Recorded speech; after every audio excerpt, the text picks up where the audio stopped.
Walking Dead was the featured show at the top of the page. Oh.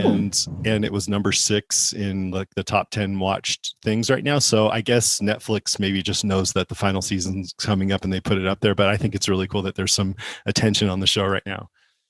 You know, That's Yep. awesome. I think in the UK it's now Disney Plus that show it. It was on like Sky's outlet, and I went to try and watch some old episodes, but yeah, I think it's over on Disney Plus now, which is I slightly think you're right. annoying. I don't know how Disney got it, but yeah, they seem to have bought like a few things, and The Walking Dead is one of them. they own everything pretty much. Yeah, pretty Pretty much. much. It's I should say, Rima, it's so nice to be on with you again. I feel like Oh, I spent thank you. a lot of time over the last few months listening belatedly to the coverage you did of The Stand on Strange Indeed.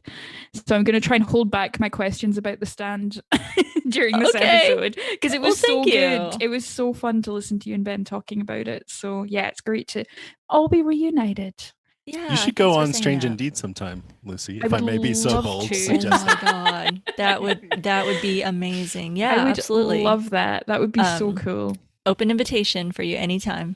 Oh, that would be wonderful. All right. Before we get into the meat of the matter here, I wanted to mention that this September, I'm going to be at the Fandemic Dead convention moderating Walking Dead panels, which Ooh. is exciting. It's my first non-Walker Stalker Con. That happens Friday, September 17th through Sunday the 19th in Atlanta. They've got all the great guests, Norman, Jeffrey Dean Morgan, Melissa McBride, Stephen Yun, Rooker, Cudlitz, Tom Payne, Dave Morrissey, John Bernthal, all Chandler Riggs, and also Nick Cotero and Bruce Campbell and a few others I Yeah. didn't even mention. I think I saw so. Sarah Wayne Callies announced not a few days ago. Yeah, that's right. Yeah. Mhm. So I'm not going to say something really cynical about they must have all lost a lot of income over the pandemic, but I am pleased to see them all on the list. That's really, really cool. I'm very Yeah. jealous. I'm nervous because I haven't done this in a while, but also excited. And we'll do a meetup as always. So if you're planning on going to that, probably Saturday evening, you should come out and meet with Walking Dead cast listeners. I'll have more details on that to come. If you are just hearing about it now and you're interested in checking it out, you can get tickets at fandemictour.com. And I want to thank Ben Beck, my friend Ben, for bringing me in on it. He's managing all the panels and he asked me to come and do moderation. So I was excited about that. I would like to thank the pandemic for meaning that I can't get to North America for the foreseeable future and will not be able to attend. So I might Skype in. I'll stay up late and make one of you put FaceTime on. That'd be Yeah, awesome. we'll definitely do that. I think we did that with Karen once or twice in the day. Yeah, when she couldn't make it. Yeah, usually it ends up just everybody waving because it's all so loud you can't hear each other, but that's fun. If you just drop me by Tom Payne, I'll be fine. Just prop you by up his right desk. so Yeah, you just can prop see me him. up on his table. Maybe don't tell him that I'm on. It's fine. I'll hang out. He'll see you there staring at him. I have ways.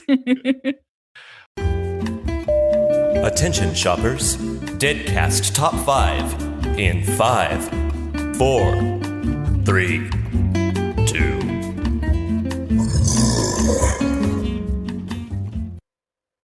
All right, it's our Deadcast Top 5. It's our 5 standout moments in The Walking Dead. I decided to pick mine before because I posted this at facebook.com/podcastica a while back, got a ton of answers, but I just glanced at a couple and I'm like, no, I don't want to be influenced. So I put that away and made my own list just because I wanted to go from what came to my mind without any prompting.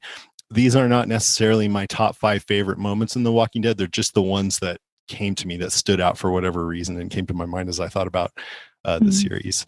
Let's have our guest of honor, Rima, go first. What's your number 5 moment? Guest of honor, how awesome. Well, I feel like this one's probably on a lot of people's lists, so I apologize if I'm taking this off of yours. I've got honorable mentions sure if we'll we have need some them. repeats here. Yeah, it's okay. So I'm just going to start right at the beginning, and that's Rick waking up in season 1, episode 1, the pilot. To me, the way that was filmed, he's in this coma and his eyes open. To me, that is pivotal in this whole series because that's where we start, is with Rick. And of course, Rick was always my number 1 character, my favorite character in the Walking Dead universe. And I think the whole pilot itself is just an amazing pilot, one of the best pilots ever shot in my opinion, in television. So that moment to me, the way it was filmed, the way it started the series, and kind of the tone that it set in this whole universe, that is a huge standout moment for me. I remember, so first we see Shane and Rick out on their beat, and then there's this guy racing through, and they set up a roadblock for him or something, and he flips his car, and then there's a gunfight, and Rick gets shot, right? That's how he ended up in the hospital. And then I think he was kind of groggy, and he had opened up his eyes, and maybe Shane or somebody brought him flowers, and then he closed his eyes, and then when he opened his eyes again, the flowers were dead. So it was just like a shot that looked like only a second, but it was clear that a whole bunch of time went by. And then, yeah, he's walking around the hospital in his gown. And yeah, I agree with you. I think it's one of the best pilots. And I was so glad because Karen and I had been podcasting already for a few months. And when I saw that pilot, I was like, thank God this is a good show. We've been, putting a lot into this already. Yep. It was iconic. What a good choice, Rima. It's such a genre moment as well, isn't it? It's like, it's so just, I love it. That's a great choice. And I was a little skeptical because a lot of the, like Glenn in particular, he looks just like Glenn in the comics, and it's not just because he's Asian. They just picked the guy that looked just like him, and Carl too, Chandler Riggs. But Andrew Lincoln was like the furthest thing from Rick in the comics, and I was like, really? But yeah, man, he's my favorite in the show too now, and I'm so glad he did the show. Okay, Lucy. All right, I got sidetracked with like Walking Dead shocking moments, and then I thought I had some, and then over dinner I was talking to Peter about it, and he gave me a whole heap of other ones, so mine are just going to be completely random. I thought I would go for a recent one because I feel like a lot of ours are going to be classic era. Dante is a Whisperer really sticks out in my brain. Yes. Oh, that's so good. It was a mind blower, and I loved his character. I thought the actor was so charismatic. I was like, oh, if this is Dante, it's going to be so fun to see him and Maggie have. Oh no, that's a spoiler. Cut that out. No, it's going to be so fun. Well, I suppose he dies. So he's Dante's in the comics, and his character is not a traitor in the comics. We feel like we can say that. So we were shocked. Yeah, we were shocked, and the way it played out, the way that it fitted in, the way that actor took it from skeezy charming to just absolutely unhinged, the reveal, the way it was filmed with that weird little clicking noise, and just the kind of and that whole the way that it played out for Siddiq as he realized what had been happening and kind of walked through and it was so good. That I feel like that's the Sophia in the barn of the Kang era, is Dante as a Whisperer. Like that was maybe not as iconic as Sophia in the barn, but it was a good reveal, and it felt very. It didn't feel contrived, which I think is one of the things that's made the more recent seasons really stand out, is these things that happen that don't feel either obvious or really agonizing. And for me, that was definitely one of them. If you can pull off a twist like that does not feel contrived or a twist just for the sake of a twist, because it made a lot of sense for him to be sent in there to go undercover and try to mess things up, then it's still it's the best. And I think they did such a good job of tying it up neatly in like the cold open of the next episode, answering all the questions where we were like, but how did he, what did he, and then they just had Alpha be like, you will go in there. And they're like, Jason and Lucy, we're going to answer those questions. So just you stop complaining. And then that amazing scene, the one that really sticks out is him and Rosita, where they're talking to each other in Spanish, and Rosita kind of knows something's up, and baby Coco is there, and Siddiq's about to turn, and it's so tense, and Rosita's like fighting for her life against Dante, and it was brilliant. It was really, really good. And it was Rosita back in the driving seat after kind of her Rosita maternity leave. I don't know, it was like seeing her back in her kind of fierce mode and clocking immediately that Dante was up to something. So brilliant. That whole sequence and that whole reveal was excellent. It's just a good example of how good the show has gotten again in recent seasons, and how I feel like if we had seen stuff like this in the first few, it would have blown our minds. People I feel like don't sometimes they idealize stuff that happens earlier and it grows bigger in their mind. But I think it's just as good, if not better than ever right now. But hell yeah. Yeah. But Just so I didn't have all mine be classic moments like that. Mine are actually all from season 8. So no, I'm just kidding. Oh, I was like, left, Really? right. Dwight sandwich. So Interesting my choice. first one is Easy Street. No, just kidding. That is a pretty standout moment. No, my number 5 is Noah being eaten alive in the revolving door. Oh, yeah. And you know what I remembered from that was just how freaking gory it was, but I didn't Was. remember the exact mechanics of it, so I went back and watched. And they're in a building. Walkers storm in. They go to escape in the revolving door, but then walkers come from the outside too, so they're stuck. And it's Nicholas on one side. Oh, Nicholas. Nicholas. And Oh, that guy. Glenn, and I didn't even remember Glenn was there. Glenn and Noah are on the other side, Mhm. and they're freaking out. Oh my God, we're gonna die. Nicholas is like, we're gonna die, and so Glenn's like, no, let me bash. Or no. Eugene drives up in his van and he's blasting like house music, and he lures the zombies on the outside away. So now they only have to worry about the ones on the inside. And Glenn's like, let me break this glass. So he has something, an axe or something, and he hits the glass, and it pushes the door a little bit so that it turns a little, and then there's a little bit of an opening on Nicholas' side towards the inside of the building where the zombies still are, and they're grasping at him, and he's like, that's not going to work. And Glenn's like, no, just hold it, we can make it work, just trust me. And Nicholas says no. He panics and he just starts pushing on the other side of the door to get out, and he pushes it so far that some zombies grab at Noah, and Noah looks at Glenn and goes, don't let go of me, but Glenn can't hold him. And then they grab him and they kind of pull him away, and Glenn is just stuck there having to look at the guy, and all you see for a second is walkers, but then they slam Noah back into the glass right in front of Glenn, and then they reach into the corner of his mouth and like rip his cheek off. It's like full Romero style zombie gore. Yeah, and that's why I kind of loved it, even though I loved that character and I liked the actor a lot, and I thought he did a great job, and I was sad to see him go, but it was just this peak Walking Dead moment for me too. And I also didn't remember how traumatizing it was for Glenn. Like, he's shaking having to watch that, you know? So I think I might get a chance to do a panel with Steven Yeun at Fandemic. I might bring that up and see should ask him about that. Yeah. That is like It's a really defining moment for Glenn with Nicholas, isn't it? He's really furious. I mean, understandably, because he's like, you weak ass piece of shit. Like, obviously, that is entirely your fault. I'd like to think I wouldn't be a Nicholas in that situation. Right. But you never know. You want to think that, yeah. I want to think that, but also we don't know each other that well. Right. Good one though. Really Thanks. good one. Okay, Rima, number 4. Yeah, that was excellent. Gosh, how do I top some of y'all's choices? So I wanted to pick a scene because I feel like, Walking Dead, I think, does a pretty good job empowering women and showing scenes of women supporting women. And so I wanted to talk about one of them, and that was in season 1, episode 3, Tell It to the Frogs. It's Corey scene. And with Andrea and her sister.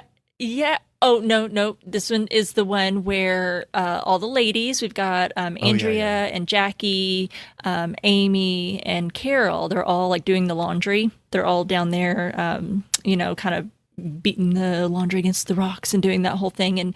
And they're just kind of having some jokes amongst each other. Andrea's talking about missing her Benz. Carol misses her Maytag. Jackie misses her coffee. And then, Andrea, gets a laugh by commenting, she misses her vibrator. And they all laugh. Carol, who sneaks a peek at Ed, she's the married one. She's like, yeah, I miss mine too. And then they really giggle.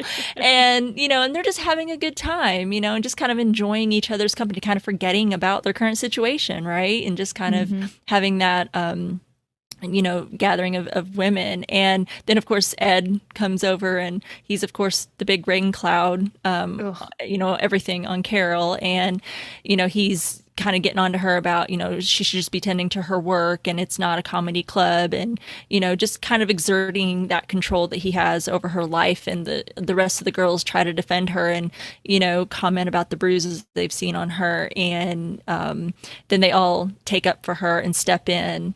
And of course, Shane ends up jumping in and Beating the finishing them shit off. out of But it, yeah, but I liked how, we just had kind of this moment where, they kind of forgot where they were for a bit and just having a few jokes, and then how they stood up for Carol and knowing the type of situation that she was in when Ed was there. So I liked that. I think that was a great scene of women supporting women.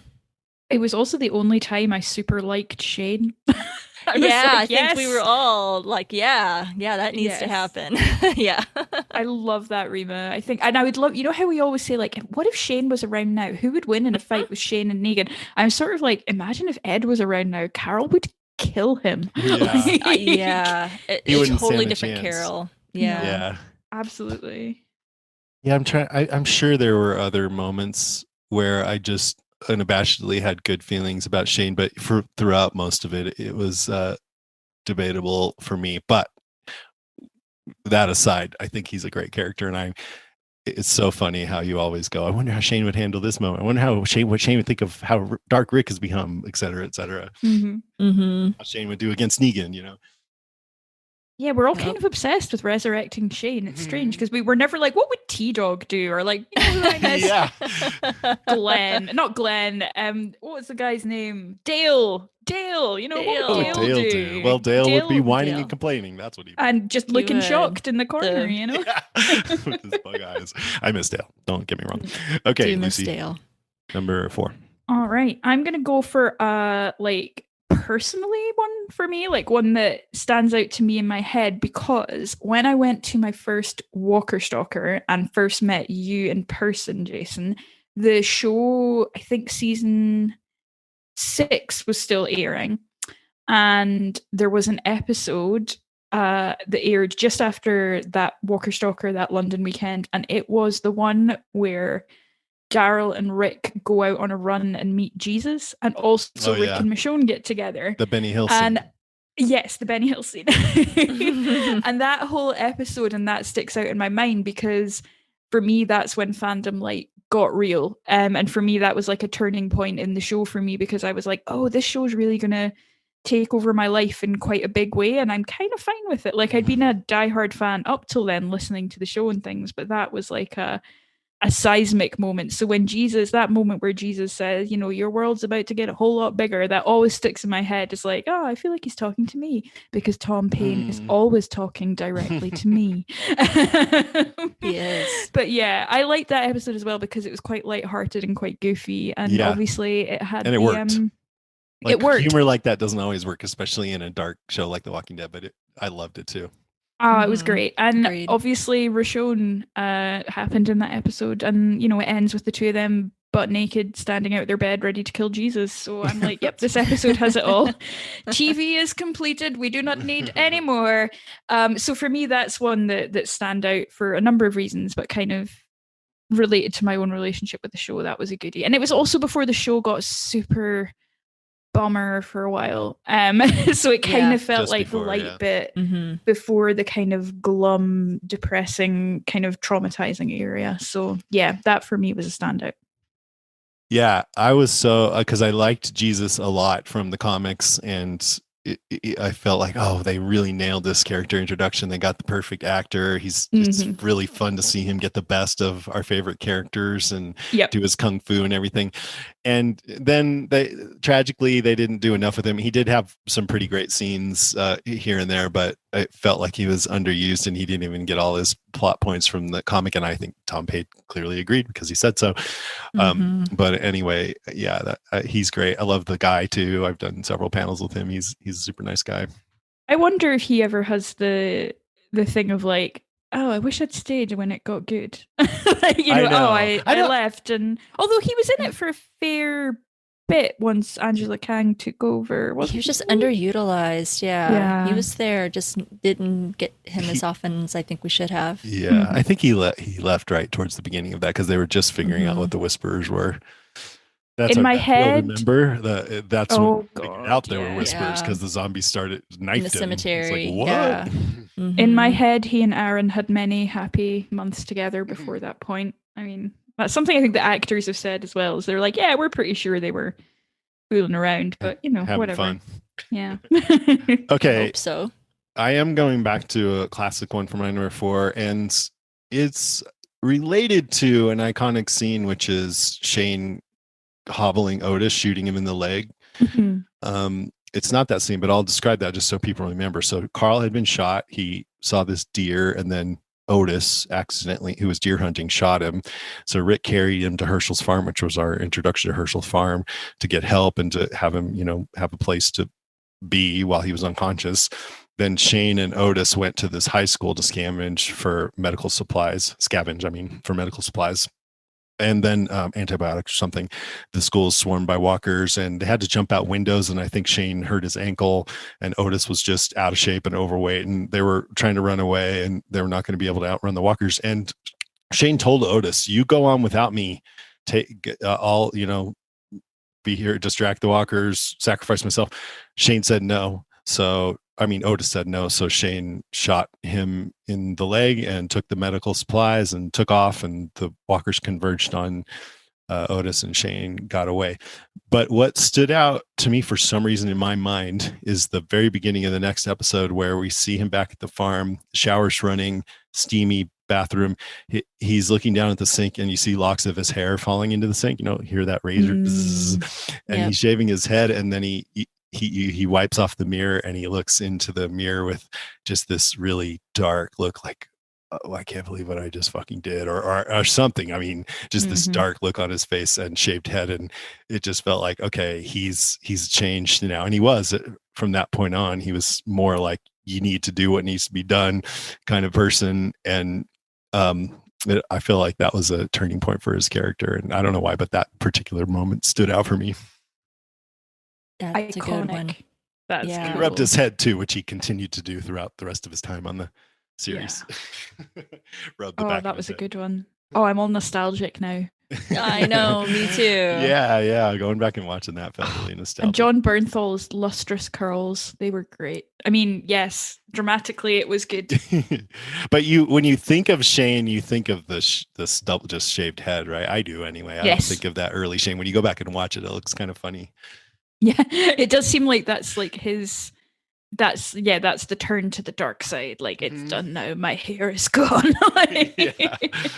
Yeah, that was a huge moment. I mean, you could tell, like you said, Jason, the reflection when he's looking at himself, and you can just like see this turn, and he's kind of looking, it's almost like he's looking at himself like he's seeing that turn in himself too. Yeah. Like he knows who am I back. Really, kind of. Yeah. Almost like he's also questioning that he went as far as what he did. Yeah. I would say Otis. Like, he's talking to the man in the mirror, but he's asking him to change his ways. Because no message could be any clearer. If he wants to make the world a better place, you got to do what needs to be done. Yeah, he has to kill Otis. That's how the song goes, right? You got to kill the motherfuckers. It's a hidden message. Awesome. All right, let's end the podcast right now. Yeah, that's we're done. And scene. All right, where are we? Rima, number 3.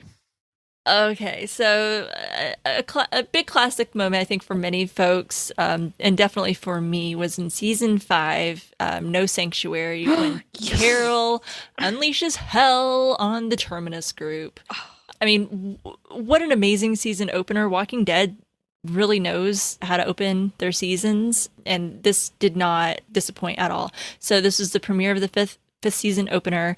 We know that Rick, Daryl, Glenn, and Bob, and then we had some random folks, were all bound and gagged, and they were kneeling over that trough. I mean, I remember how that even still to this day, even though I've seen that episode, after how many rewatches over and over again, it's still super tense, as they're waiting to have their throats slit by those guys at Terminus. And right when you think that, our favorite folks are getting ready to have, their throats slit there and be in that bloodbath, Carol sets off that explosion and all hell breaks loose. And she was such a badass. I think it was an tunic amazing covered moment. with guts. Yeah. Oh.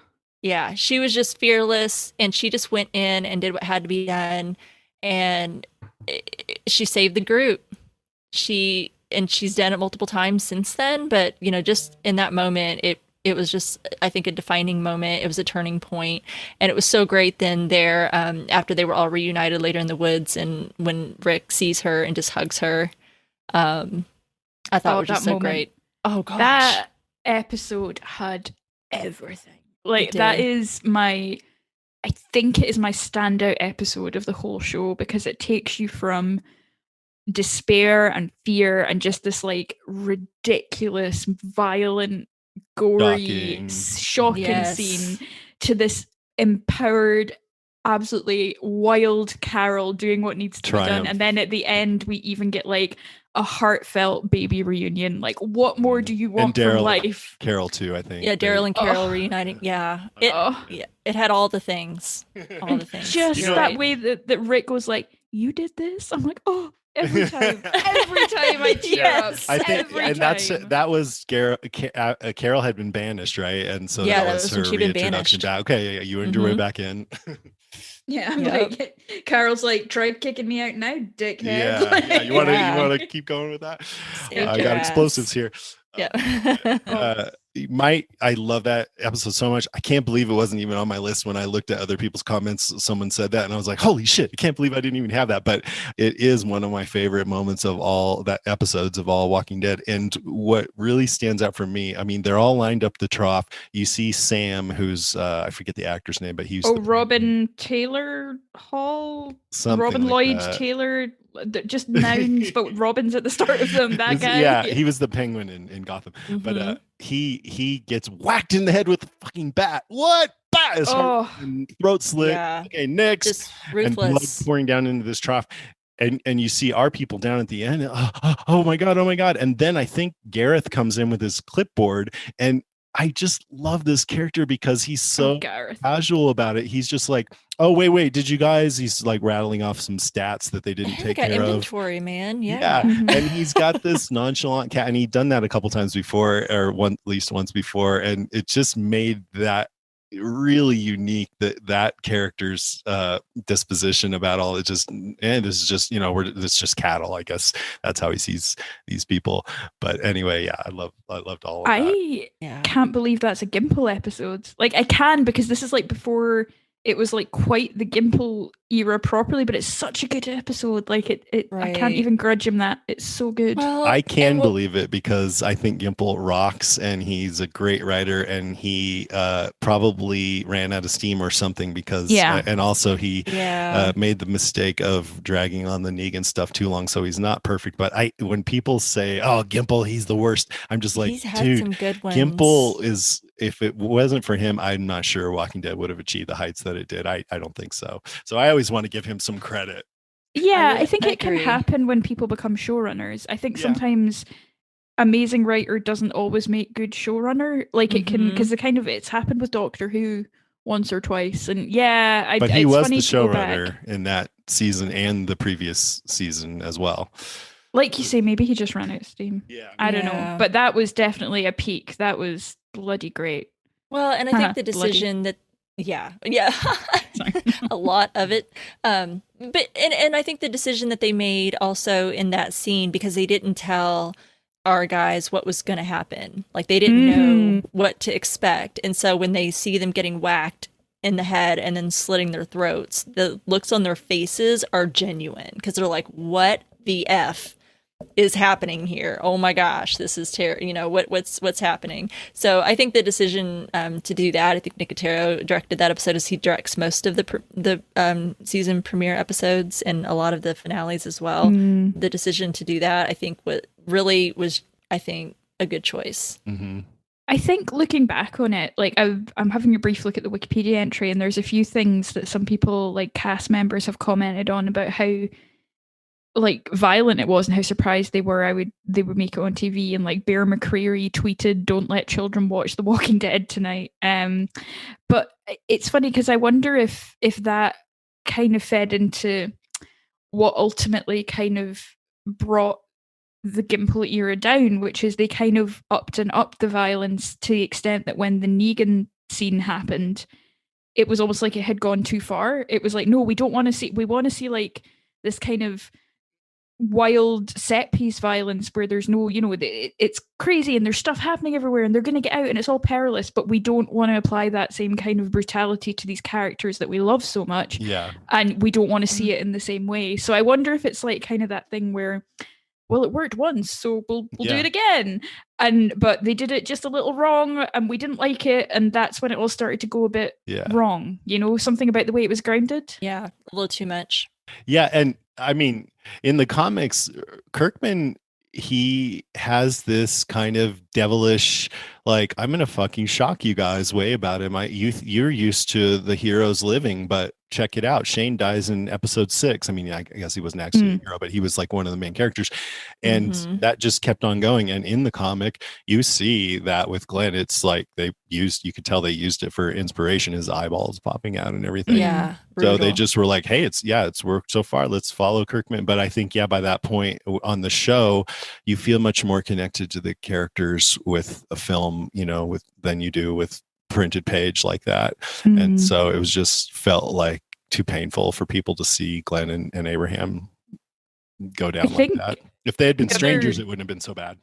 Yeah, that's the thing with Robin Lord Taylor. I just looked up his name. I'm like, nah, okay. And it was still sad, but you didn't feel like it was your best friend, Yeah, I was like, I knew him for like one episode. That's sad. Oh well, he's on Gotham now. It's fine. I mean, there was a little bit of a connection because we did at least meet him and kind of got to, at least that one episode when we not we like met with them. Glenn, though. But not like our dear beloved characters for sure. If we had lost them, and I mean, I don't know, you're not going to make everyone happy because you had a lot of people saying that they weren't showing enough things from the comics, the brutality and the violence, and they wanted that, and so they give it to them. But then sometimes when you do, it's too much. I think it was a mistake. I just think in hindsight, I was defending it, I think, at the time, like that's what the show is, but I think it was in poor taste to show that with Glenn.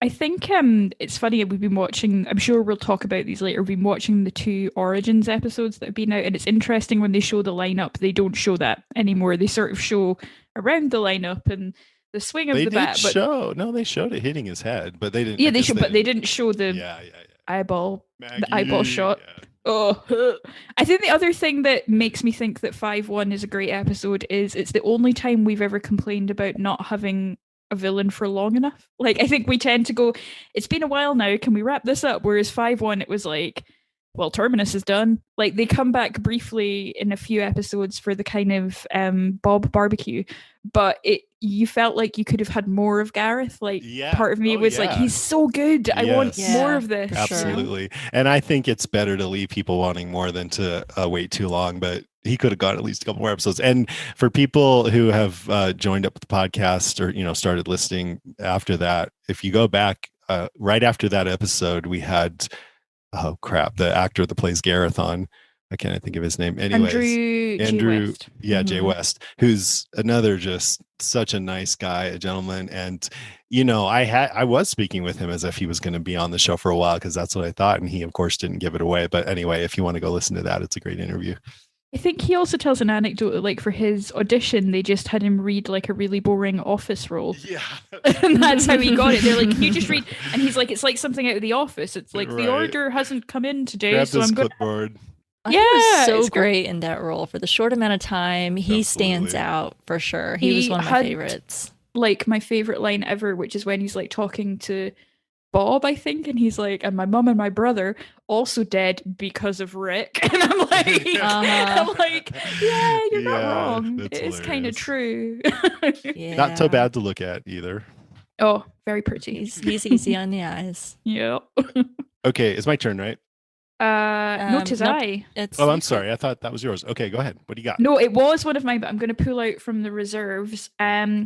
The reveal that Oceanside are killing saviors after the Negan War ends, and we know that saviors are getting picked off, but nobody's kind of listening to them, and something's happening, and people are turning up dead, and nobody quite knows why. And then the reveal that it's these women, this group of women who had literally every male member of their community executed in front of them, killing off members of the saviors, and that we see Maggie and Daryl walk in on it. I think they've got a rat held at gunpoint, and there's this moment where Maggie and Daryl are sort of forced to reckon with whether to stop them or whether to let them have their vengeance, and they choose to let them have their vengeance. And it's a really kind of dark and powerful moment. And I loved the reveal that it was Oceanside. I thought it was not necessarily shocking, but it was powerful and it was really well earned. And I liked that moment for them and for Maggie and Daryl walking another away, well-earned twist, I would say. Yeah. And Arat begging for her life, and Maggie and Daryl are like, we're not going to intervene in this. We're not going to stop it. And oofed. Yeah. Hard. I particularly hard just remember, seeing them walking away and the camera on their faces kind of solemn. Mm-hmm. Yeah. Yeah, that's a great one. I'd forgotten all about that. I think it's great that we're not having a lot of repeats so far. Well, I mean, there's so many good ones. Oh, so many. Yeah. Okay, I have a feeling mine. Neither of you are going to have. It's season 10. It's Beta. When Gamma was in Alexandria trying to tell everybody that Carol and Daryl and their group were in this cave, but no one trusted her, so they locked her up, and Beta snuck in through this tunnel that Dante had made and came out of this grave at night. Oh, and all those like Michael Meyer like scenes where he goes through town killing people, and he's in one scene, there's two guys in their home making fun of Whispers, and you see the camera shifts and you see like shadowy Beta in the background, and then the lights go out and they're like looking around like, what's going on? But what really got me was when you see picture from outside at night, and you see through the window of the house, and there's like dim lights, and you see him going through just slashing at all the people in there, and they're screaming. You can't really make out what's going on, but it's pretty clear he's just slaughtering all of them. And then the camera moves into the house, and he bends down onto his knees and puts his arms down with his two knives, and Neil bows his head and just starts meditating with his eyes closed, breathing deeply, and he's waiting for his zombie minions to rise, because the whole great thing that I came to love about Beta is he had such a mastery with the Zeds. And then they finally do rise up, and they kind of help him out. And I just love that. The whole episode, that whole sequence with Beta was great. But that one moment of him meditating, waiting for them to rise, was so cool. Oh, brilliant. Yeah. So good. That one almost made my list. That one did pop into my head. Yeah. I did love that. It really brought back that horror element to The Walking Dead. It made it scary again, because it got to a point where it wasn't quite as scary. Walkers are still a threat. There are things that are still threatening our group, but it just wasn't really that scary. That was scary. So and I feel like I talked with Angela King about this on our 10th anniversary episode, that during her tenure, The Walking Dead has felt more like a horror movie than ever, in my opinion, than it ever did. And I love that. And I think, when you hear, okay, The Walking Dead is what if a zombie movie just kept on going? Well, you want to see scenes like that feel like they came right out of a horror movie. So that's one reason why I love the later seasons so much. So good. Same. Okay, Rima. All right, I'm going to go back to a classic, and that is in season 3, the episode Killer Within. And that's Lori's death. Oh, my emotions. I know. And I was so conflicted, because Lori was not one of my favorite characters, from the beginning. I did not like or appreciate Lori at all. But by the time season 3 came around, after... because we got the season 1 opener, and we see that she's heavily pregnant. We knew she was pregnant, but now she's like heavily, very visibly pregnant. So it's definitely like you can't forget the fact that she's carrying this baby. Her and Rick, have had their difficulties because of what had happened in season 2, and so they're struggling. She's trying to work it out, figure out what they're going to do. Like, this baby's coming, they need to figure out what's going on. Are they going to try to be together, or are they just going to like completely break apart? Because at this point Rick is completely like disconnected from the relationship, and he's just like, he's doing stuff and things, as he tells her, so which you start to feel a little bad for Lori there. Yes. Like, she's making an effort to patch things up, and he's dismissing her, and then that all just, it was even made what happened even more tragic, because it felt like he would have probably come around. because I really felt for her, and I thought, okay, well, she's clearly feeling terrible about the choices that she's made. I feel like she's paid for them, and she's trying to do better. And yeah, we keep seeing how Rick rejects her, and then when they're running through the prison, and the walkers are everywhere, and they're all like in separate groups and rooms, and she goes into labor, and she has that moment with Carl, and it gets me every time. Again, I've rewatched so many times, but it still gets me every time, that moment. Whether you're a parent or not, I feel like it will get you. I am a parent, but I feel like even if you're not a parent, then it still pulls at you, that conversation that she has, and when she has to die to bring her baby into the world, was so strong and so powerful. Such a great performance by Sarah Wayne Callies, and just everyone, Maggie, Carl. I mean, you felt like, for me, I felt like, Sarah Wayne Callies and Chandler Riggs had probably built up this relationship. I know they had, working on the show, and it was sudden. Like, she wasn't planned to die until the end of the season, or maybe the next season. But then Glenn Mazzara decided he needed a shock, so let's bring it up. So it was kind of sudden for the cast, and this poor little kid had to say goodbye to his acting partner. So I feel like they brought all that real emotion into that scene. Absolutely. I think Glenn Mazzara informed it with his own experience of losing his mum. Like, some of the lines that Laurie says are things that had come up for him when that had happened, and it's just so good. And like, Sarah Wayne Callies knocks it out of the park. Like, this is a woman who like flipping crashed a Hyundai on the road in the middle of a zombie apocalypse when there's literally nobody else on the road. Nothing going exactly. on. I know. I still like cried so hard because it was so sad and so well done. Like, I even forgave her that. I was like, I did too. All that was forgiven.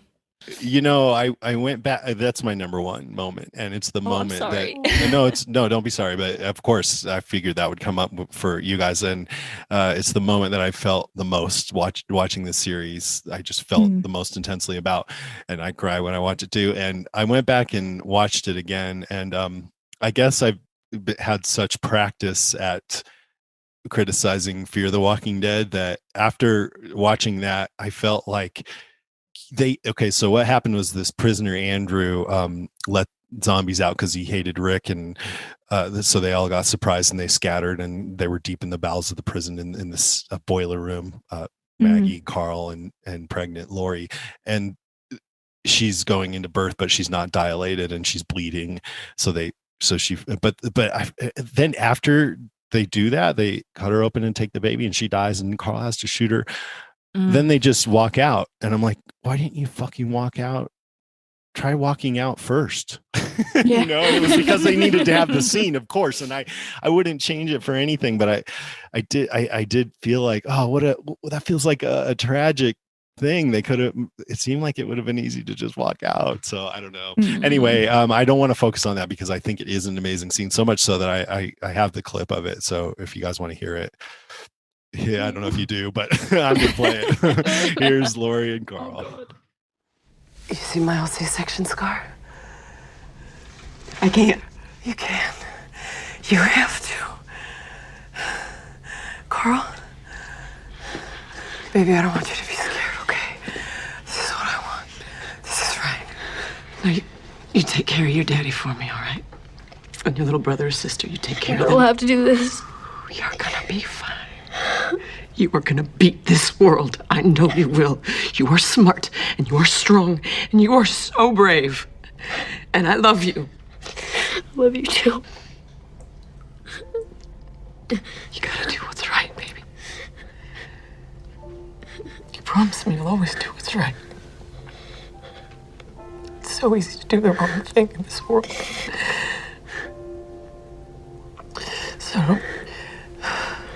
So if it feels wrong, don't do it. All right? If it feels easy, don't do it. Don't let the world spoil you. You're so good. My sweet boy. The best thing I ever did. I love you.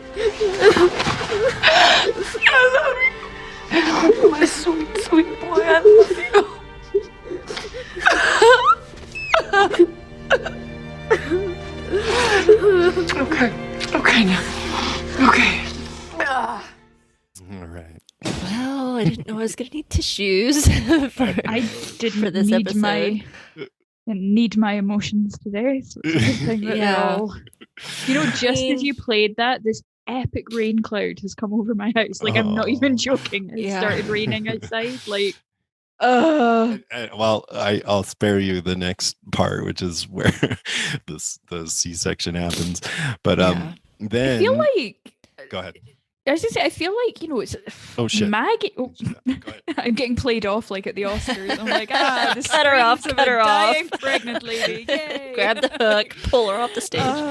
It's quite. I know we don't talk about it, but like for Maggie, that's a pretty big moment as well. Yes, like it Maggie is. suddenly I has to mean- like step up. Bloody hell! Like she didn't wanna witness do it. that. She was like, I Yeah. can't, but Oh. Lori's like her cheerleader, and then she does it, and it is an early indication of her strength as a person. Oh my god! Oh, Completely. absolutely. Like, oof. Yeah, because she stepped up, and I mean, this scene, I mean, it changes so many things in the show. Look what it does to Rick. Look what it does to Carl. Yeah. I mean, the impact that her death and it's had. Judith's first appearance. Yeah, little ass kicker. So And how yeah. far she's And- come since then. And speaking of Rick, I mean, they make their way out, and Maggie has Judith, and Rick is saying, where'd she go? And they don't say anything, but he realizes what happened and breaks down crying. And I have a clip of that too. I am going to play this because the reason why I'm going to play it Jason. is because that scene has launched A a meme. 1,000 memes. It's 1,000 And memes, the yeah. memes are so funny. I love the memes, but I feel like it takes away from the power of that scene, and that almost it stands out just as much to me. And so just a It reminder does, of absolutely. what was going on during that segment. Here we go. It's a minute long.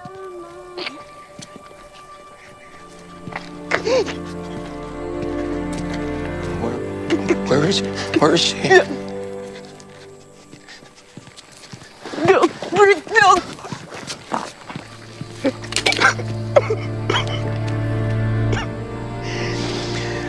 Oh no,